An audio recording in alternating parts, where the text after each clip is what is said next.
श्री शिवाय नमस्तुभ्यम दोस्तों। 14 जनवरी 2026 माघ बुधवार एकादशी तिथि के दिन 7 दूर्वा और 1 चुटकी हल्दी से कर लेना, यह एक उपाय होगी। हर मनोकामना पूरी मिलेगी, सभी दोषों से मुक्ति, इतना धन आएगा कि संभाले नहीं संभलेगा। भगवान विष्णु जी के आशीर्वाद से पूरे साल धन बरसता रहेगा। दोस्तों, जैसा कि आप सभी लोग जानते हैं कि 14 जनवरी को माघ बुधवार एकादशी तिथि पड़ रहा है, इसीलिए यह दिन बहुत ही खास है। क्योंकि देखिए दोस्तों, गुरु जी ने कहा है कि जब भी माघ बुधवार एकादशी तिथि पड़े तो आपको सिर्फ और सिर्फ 7 दूवा और 1 चुटकी हल्दी वाला उपाय करना चाहिए। यह उपाय इतना खास है कि अगर आपने सही मुहूर्त पर सही क्रिया अनुसार 7 दूवा और 1 चुटकी हल्दी वाला उपाय कर लिया, जो प्राचीन काल के समय का महा उपाय है, तो मान के चलिए दोस्तों, भगवान विष्णु जी के आशीर्वाद से आपके जीवन का कितना ही बड़ा दुख हो, उससे आपको मुक्ति मिल जाएगी। आपकी कोई भी मनोकामना हो, मान लीजिए आप नौकरी की तैयारी कर रहे थे, आपकी नौकरी लग जाएगी, आपका बंद पड़ा व्यापार चल पड़ेगा। जिस बीमारी से आप बहुत दिनों से परेशान थे, उस बीमारी से आपको मुक्ति मिल जाएगी।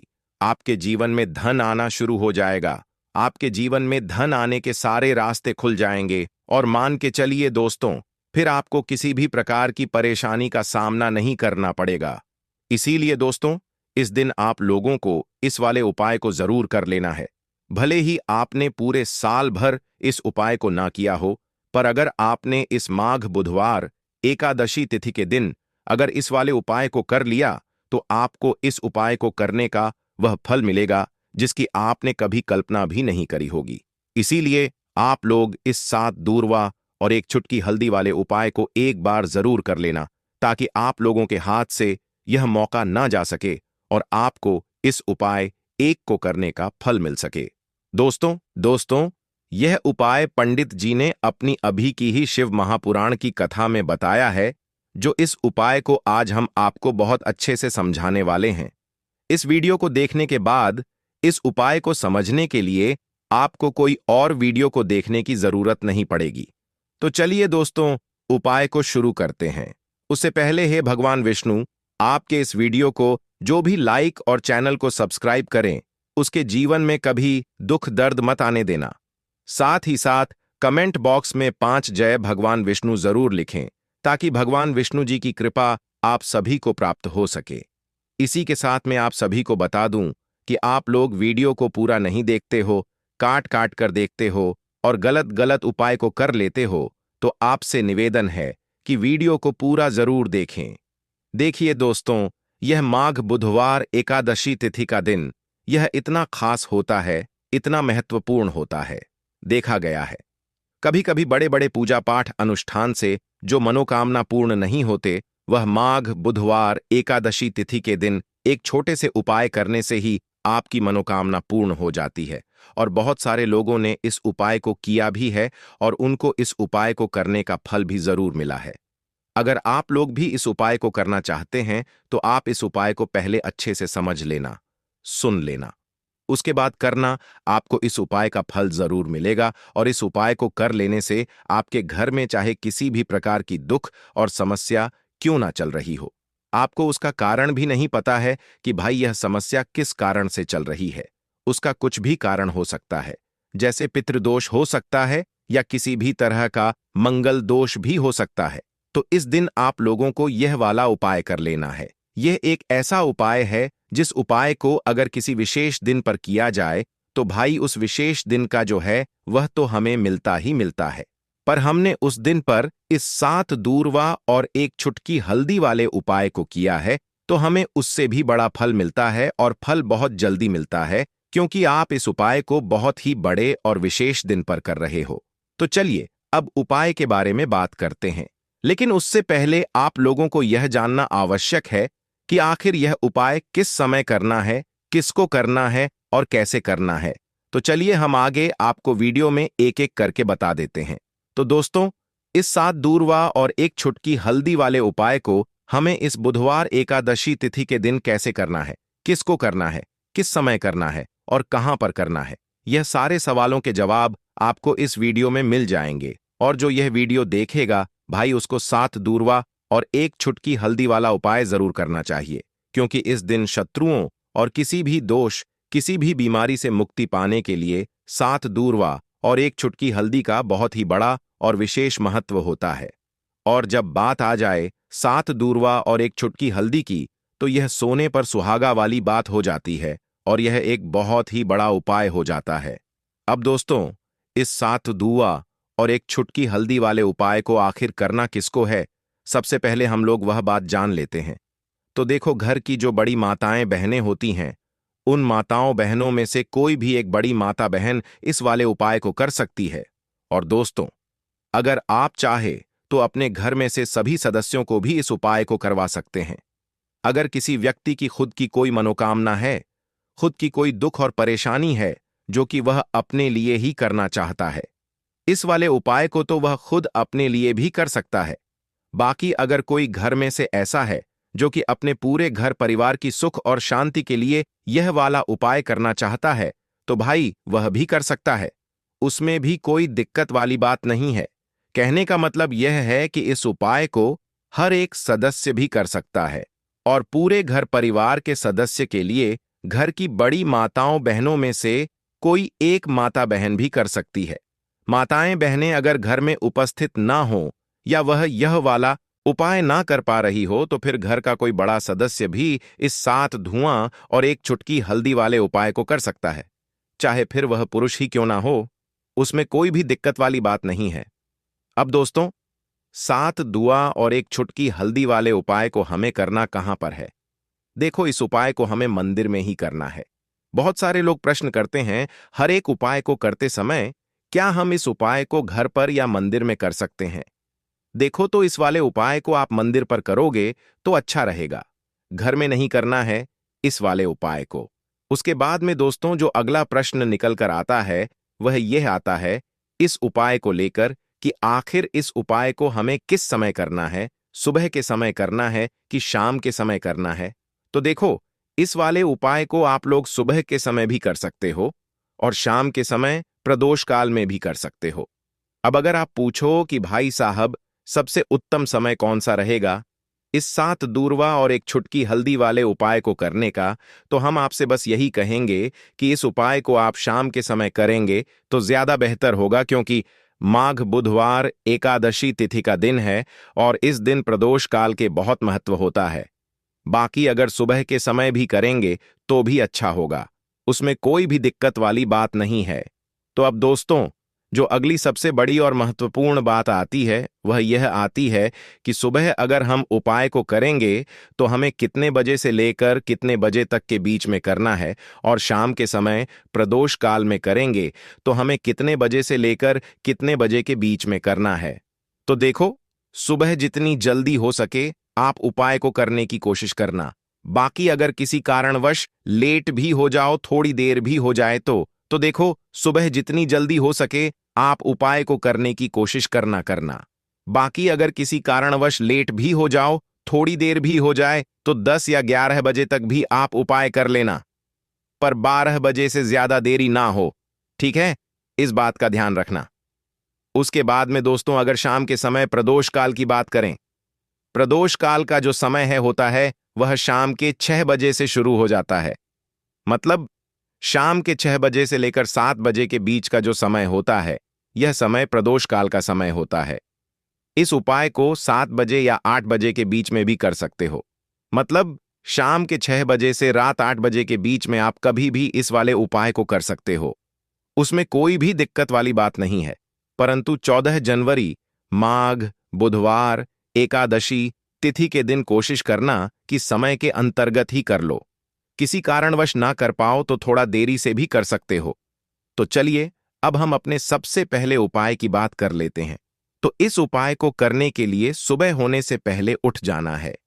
घड़ी मत देखना, जब नींद अपने आप टूट जाए वही समय ठीक होता है।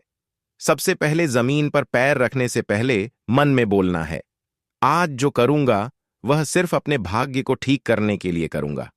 फिर बिना किसी से बात किए सीधा रसोई में जाना है। कोई दरवाजा जोर से मत बंद करना, सब कुछ धीरे से करना है। वहां हल्दी का डिब्बा ढूंढना है, जो सबसे कम इस्तेमाल होता है वही असली होता है। उसमें से बस एक चुटकी निकालनी है, ना ज्यादा ना कम। जितनी उंगलियों में आए उतनी, उससे ज्यादा नहीं। अब एक कटोरी चाहिए। तांबे की हो तो सबसे अच्छा, पीतल चलेगा, नहीं तो मिट्टी का छोटा सा प्याला भी चलेगा, लेकिन प्लास्टिक नहीं चलेगा। अब उस हल्दी को उस कटोरी में रखना है, बिना किसी मंत्र, बिना किसी सोच के। बस हल्दी डालते हुए इतना बोलना है, जो पीला है वह उजाला है। मेरे जीवन में अब यही उजाला चाहिए और कुछ नहीं। अब एक सफेद कपड़ा ले लो, रुमाल हो या धोती का किनारा साफ हो, बस इतना जरूरी है। अब चुपचाप घर से बाहर निकल जाना है। किसी से पूछना नहीं, बताना नहीं। सीधे उस जगह जाना है जहां घास उगती हो, कोई मंदिर का पिछवाड़ा, कोई खाली मैदान, कोई तुलसी के पास की मिट्टी, कहीं भी जहां जमीन ने दूरवा को जन्म दिया हो। अब जमीन पर बैठना नहीं है, बस खड़े खड़े झुक कर देखना है और धीरे धीरे दूरवा तोड़नी है। पूरी की पूरी नहीं, बस ऊपर की 3 पत्तियों वाली शाखा, एक नहीं, 2 नहीं, पूरे 21 तोड़नी है। लेकिन हर बार जब तोड़ो तब मन में एक बात बोलनी है, हे गणपति, मेरी अटकी हुई किस्मत को काट दो। हर बार यही 21 बार। अब वह दूरवा रुमाल में लपेट लो और घर लौट आओ। अब जहां सबसे ज्यादा शांति हो वहां बैठो। मंदिर हो तो ठीक, नहीं तो दीवार का वह कोना जहां बचपन में बैठते थे, वहां बैठ जाना है। अब कटोरी को अपने सामने रख देना है, दूरवा खोलनी है और एक एक करके सारी दूरवा उस हल्दी में डालनी है और हर बार मन में बोलना है, जो रुकावट है वह अब नहीं रहेगी। फिर उसी कटोरी को अपने दोनों हाथों से उठाना है, आंखें बंद करनी है और एक लंबी सांस लेकर उसे माथे से लगाना है। फिर बिना कुछ बोले, बिना कुछ मांगे, बस 5 मिनट तक मौन बैठना है। वह मौन ही सबसे बड़ी प्रार्थना है। अब उसी कटोरी में थोड़ा सा शुद्ध जल डालना है। अगर गंगा जल हो तो बहुत अच्छा, नहीं है तो भी चलेगा। पानी से हल्दी और दूरवा भीग जाए, बस उतना।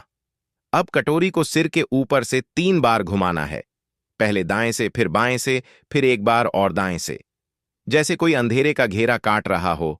और फिर उस कटोरी को लेकर चुपचाप घर से बाहर जाना है, किसी पुराने पीपल के पेड़ के नीचे या किसी बहते पानी में, नदी में, वहां जाकर वह हल्दी और दूरवा बहा देनी है।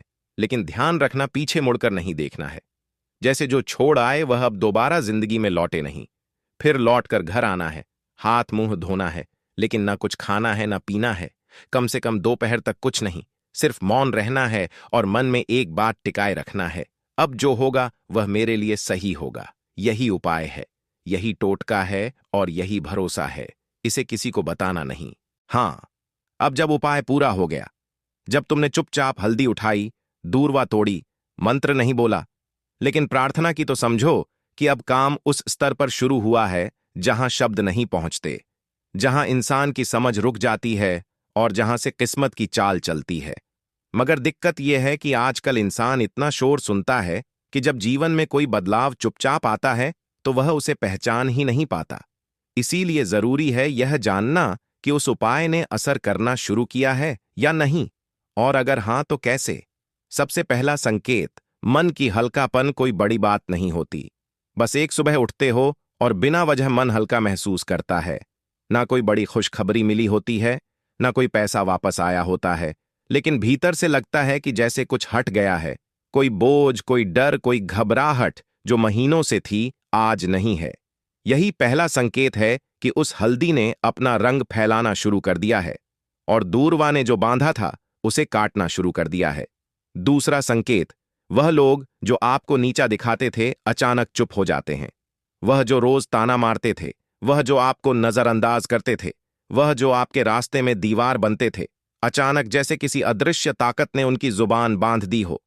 वह सामने होते हुए भी आपसे कुछ नहीं कह पाते, और जब आप जाते हो तो उनके चेहरे पर एक झिझक होती है, जैसे वह जानते हो कि अब आप वहीं नहीं रहे।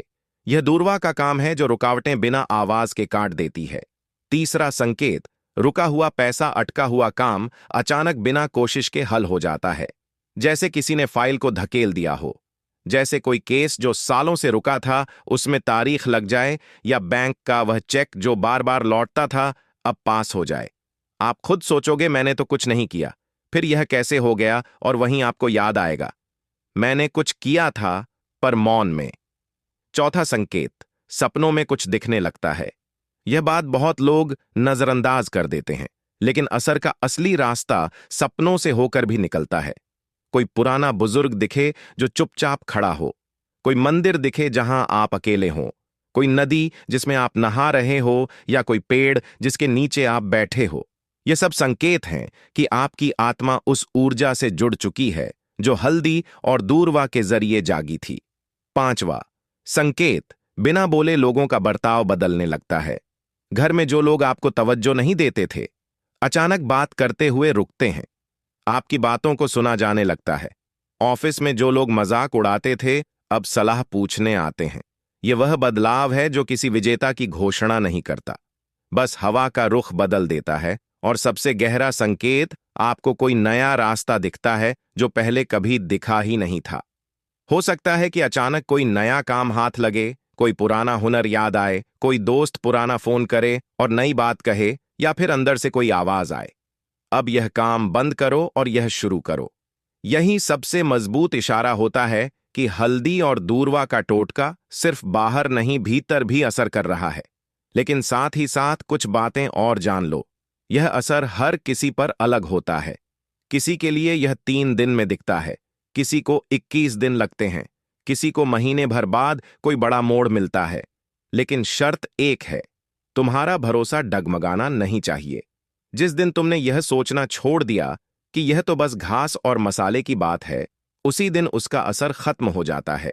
याद रखना, जब भी हल्दी और दूरवा को साथ रखकर संकल्प लिया जाता है तो ब्रह्मांड उसकी सुनता है, मगर वह सुनता है चुप रहकर, और जवाब भी चुपचाप देता है। इसलिए देखने की कोशिश मत करना, महसूस करो।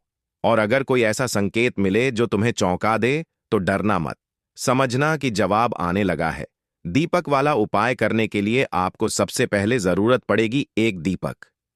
अब यह एक दीपक बुधवार की रात अपने घर में इस जगह पर जला देना, बड़े से बड़ा शत्रु भी घुटने टेक देगा। दोस्तों, जैसा कि आप सभी जानते हैं, मार्गशीर्ष महीने की बुधवार के दिन बहुत ही शुभ संयोग बन रहे हैं।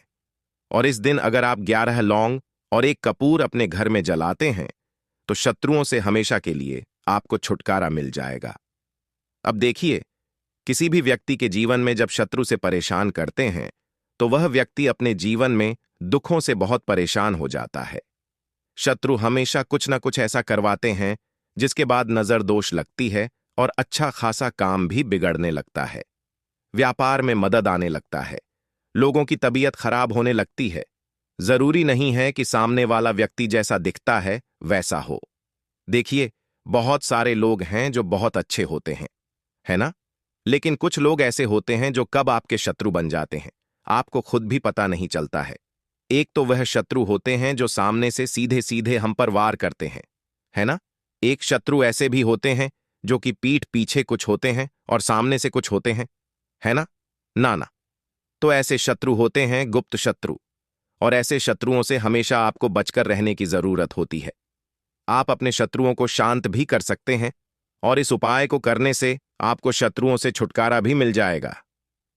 लौंग जो होती है, यह शिविर शक्ति का स्वरूप होती है, और आप सभी जानते हैं कि महादेव जिसके साथ हो, ना साक्षात काल भी आकर उसका कुछ बिगाड़ नहीं पाता है।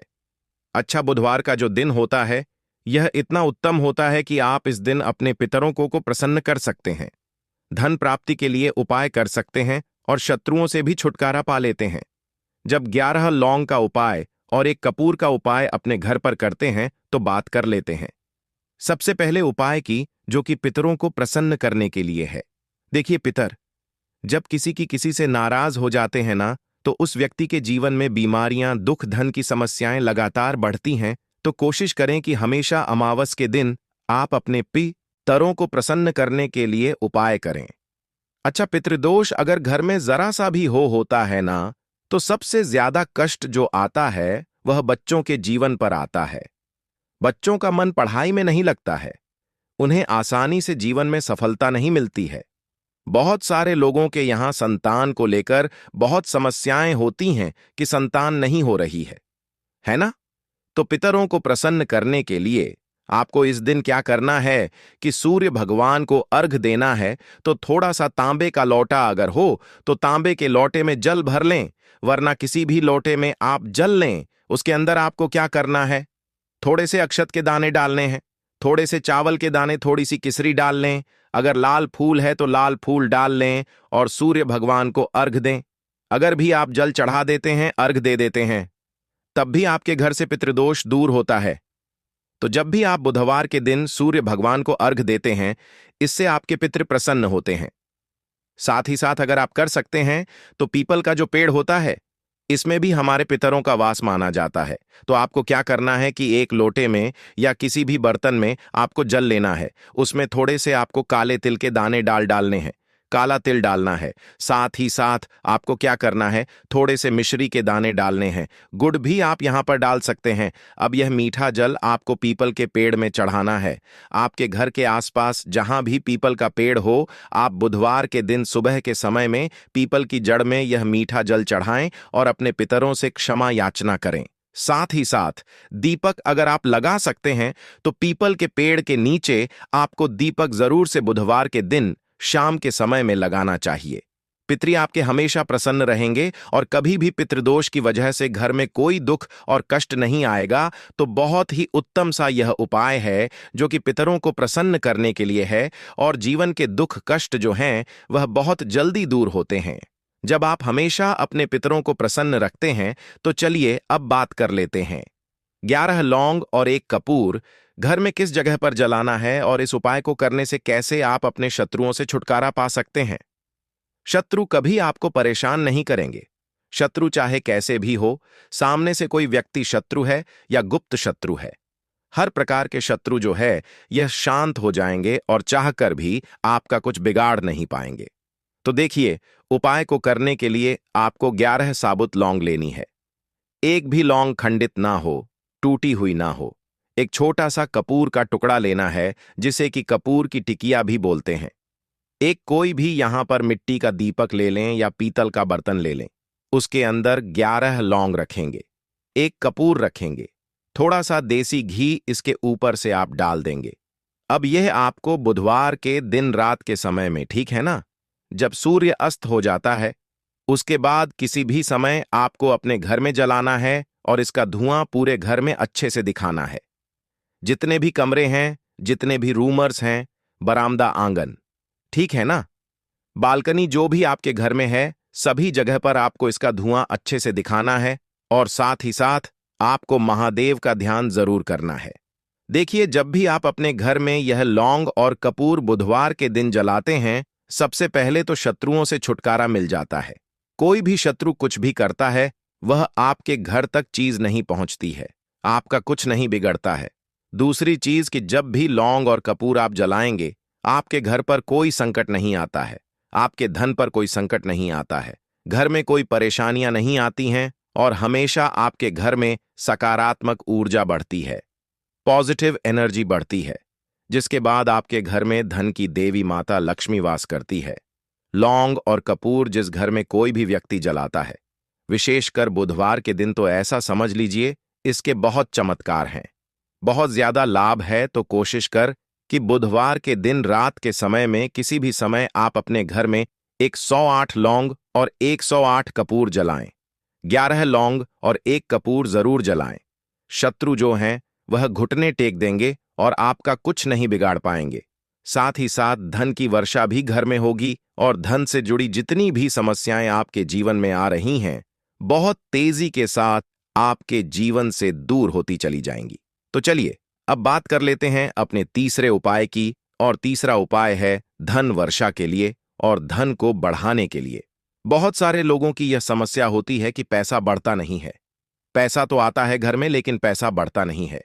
या कुछ लोग ऐसे भी हैं जो कहते हैं कि पैसा बढ़ेगा तो तब जब घर में पैसा आएगा। बिल्कुल से पैसा आना बंद हो रहा है। व्यापार दिन पर दिन खराब होता जा रहा है। नहीं समझ आ रहा, किसी ने कुछ करा दिया है या फिर घर में कुछ ऐसा है, वास्तु दोष है, नजर दोष है, जिसकी वजह से घर में तरक्की लोगों की नहीं हो रही है। ठीक है ना, बिल्कुल व्यापार धंधा सब बेकार होता चला जा रहा है। जो भी व्यापार कर रहे हैं उसमें लगातार घाटा हो रहा है। तो यह उपाय आप करिए बुधवार के दिन और फिर इसका चमत्कार खुद देखिए। चाहे व्यापारी हैं, आप कोई बिजनेसमैन हैं, दुकान है, आपकी हर प्रकार के काम में लाभ ही लाभ मिलता है। जब इस उपाय को आप करते हैं, आपको क्या करना है, 2 फूल वाली लौंग लेनी है, एक लाल फूल लेना है। गुलाब का फूल भी आप यहां पर ले सकते हैं। उसी गुलाब के फूल में यह 2 फूल वाली लौंग रख देनी है। एक देसी घी का दीपक आपको जलाना है, लंबी बाती का। अब यह दोनों चीजें लेकर अपने घर के मंदिर में आपको बैठ जाना है। शाम के समय में, बुधवार के दिन शाम के समय में, जब सूर्य अस्त हो जाता है, सूर्य छिप जाता है, अब आपको सबसे पहले देसी घी का दीपक जला देना है, माता लक्ष्मी के सामने और भगवान विष्णु जी के सामने।